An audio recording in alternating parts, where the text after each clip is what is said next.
सावकाराचे कर्ज फेडण्यासाठी कंबोडियात जाऊन किडनी विकणाऱ्या रोशन कुडे प्रकरणात आता धक्कादायक माहिती समोर आली आहे।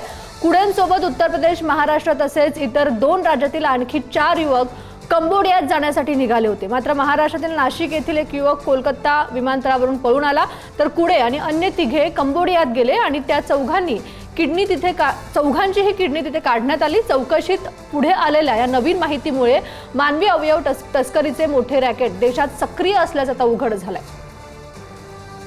राजस्थान, पंजाब, हरियाणा, बिहार आणि उत्तर प्रदेश आणि महाराष्ट्राचे आम्ही 2 होतो। एक व्यक्ती कुठला होता तो? नाशिकचा होता, पण त्याने एअरपोर्ट इमिग्रेशन क्रॉस केल्यानंतर जेव्हा एअरपोर्टची गेट खुलली ना, तो गेट मध्ये म्हणजे अंदर एअरपोर्ट म्हणजे विमानात न येता तो बाहेरूनच निघून गेला।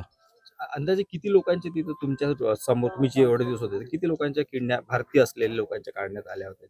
भारतीय असलेले आम्ही 6 जण होतो। मग एकाचं ते ब्लड ग्रुप मॅच नाही झाल्यामुळे त्याला रिटर्न करण्यात आलं। कंबोडिया मध्ये कोलकात्यावरून गेलो आम्ही कंबोडियाला। तिथं माझं 14/10/2024 ला ऑपरेशन झालं आणि पैसे मिळाले। किती मध्ये विकले तुम्ही? 8 लाख रुपयामध्ये। आता तुमची काय मागणी आहे याच्यामध्ये?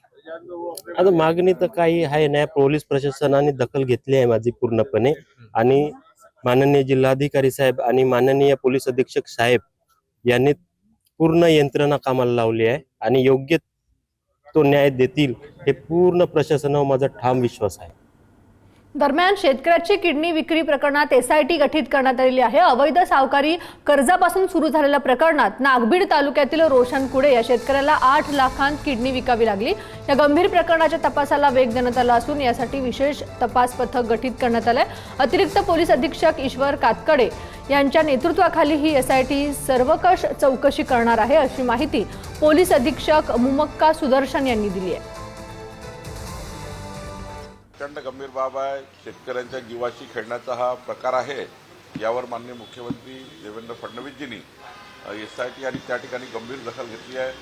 सावकारांना पकडली आहे। जे सावकार कर्जबाजारी सावकारांनी हे षडयंत्र केलं त्यांनाही पकडलं आहे। पुढच्या काळामध्ये अजून कडक कारवाई होईल आणि प्रचंड त्या ठिकाणी मजबूतीने आम्ही या ठिकाणी गुन्हे दाखल करू आणि नंतर मात्र जे या गुन्ह्यामागे असतील त्या सर्वांना कोणाला सोडलं जाणार नाही अशा सूचना माननीय मुख्यमंत्र्यांनी दिल्या आहेत। मी सोडून आणलं आणि मला नंतर सगळी परिस्थिती त्याची माहीत झाली की त्यांनी किडनी का विकली। मी स्वतः पोलीस अधीक्षक चंद्रपूरला सर्वप्रथम फोन करून या संदर्भात सर्वकष चौकशी करण्यासाठी 1 नाही 5 वेळा पोलीस अधीक्षकांना फोन केला। पोलीस अधीक्षकांनी टीम पाठवली आणि माझ्या सूचनेनुसारच ही सर्व कारवाई सुरू झालेली आहे आणि अनेक तरुण यामध्ये आता आहेत आणि अनेक तरुणांची किंवा शेतकऱ्यांची फसवणूक झाली आणि यामध्ये एसआयटी स्थापन झाली। सत्य पुढे आलं पाहिजे। हे फार मोठं नेटवर्क आहे सावकारांचं।